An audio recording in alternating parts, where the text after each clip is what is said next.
Theatre എന്ന് പറയുന്നത് Lakshmi theatre Ottapalam എന്ന് പറഞ്ഞാൽ 1954 ഫെബ്രുവരി 11-ാം തീയതിയാണ് തിയേറ്റർ ഉദ്ഘാടനം. ആദ്യത്തെ പടം ആത്മസഖി. ഈ രണ്ടാമത് ഒരു EP മാധവൻകുട്ടിയുടെ തിയേറ്ററായിരുന്നു. EP മാധവൻകുട്ടിയുടെ ആ തിയേറ്റർ ഇവർ വാങ്ങിയത് PK രാജൻ പിന്നെ ജയേട്ടനും അവരുടെ അച്ഛൻ മേടിച്ചത് 1974-75 കാലത്താണ്. അവരെടുത്ത ശേഷം വീണ്ടും പ്രഭാതം പറഞ്ഞിട്ടൊരു പടം ഇറക്കി. വീണ്ടും പ്രഭാതം അതൊക്കെ നമുക്ക് ഓർമ്മയുണ്ട്. അന്നൊക്കെ ഞങ്ങൾ ഈ സെക്കൻഡ് ഷോക്ക് വിട്ടിട്ടാണ് കിടക്കുക.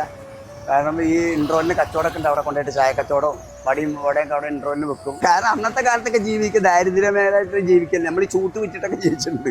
ഈ ചൂട്ട് 10 പൈസയ്ക്ക് ചൂട്ട്, ഈ സെക്കൻഡ് ഷോ വിട്ട് കഴിഞ്ഞാൽ 10 പൈസ ചൂട്ടാണ്. അരിപ്പച്ചൂട്ട് 15 പൈസ. ഈ സെക്കൻഡ് ഷോ വിട്ട് കഴിഞ്ഞാൽ നമ്മൾ ഈ കാത്തിക്കും. ഇവിടെ അന്നൊക്കെ നാട്ടുംപറ പഞ്ചായത്തൊക്കെ അല്ലേ. അപ്പോൾ ഈ 10 പൈസയ്ക്ക് ചൂട്ട് വെക്കാൻ വേണ്ടിയിട്ട് നമ്മൾ കാത്തിക്കും. അങ്ങനെയൊക്കെ ജീവിച്ചിട്ട് മുമ്പിൽ നിന്ന് പോയിട്ടുണ്ട് കുറേ. പണ്ടത്തെ കാലത്ത് ഇവിടെ എല്ലാവരും ഫോണിന് ഇവിടെയുള്ള 4 പേർക്കുള്ളവരൊക്കെ 75-80 കാലത്തൊക്കെ ഇവിടെ ഈ തിണ്ടത്ത് വന്നിരിക്കും.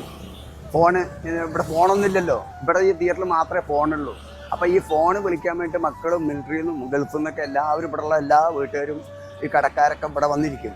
മക്കൾ വിളിക്കുന്നുണ്ട്, ചെറിയച്ഛൻ വിളിക്കുന്നുണ്ട്, അച്ഛൻ വിളിക്കുന്നുണ്ട് പറഞ്ഞിട്ട് അങ്ങനെ ഒരു ഓർമ്മ നമ്മുടെ മനസ്സിലുണ്ട്.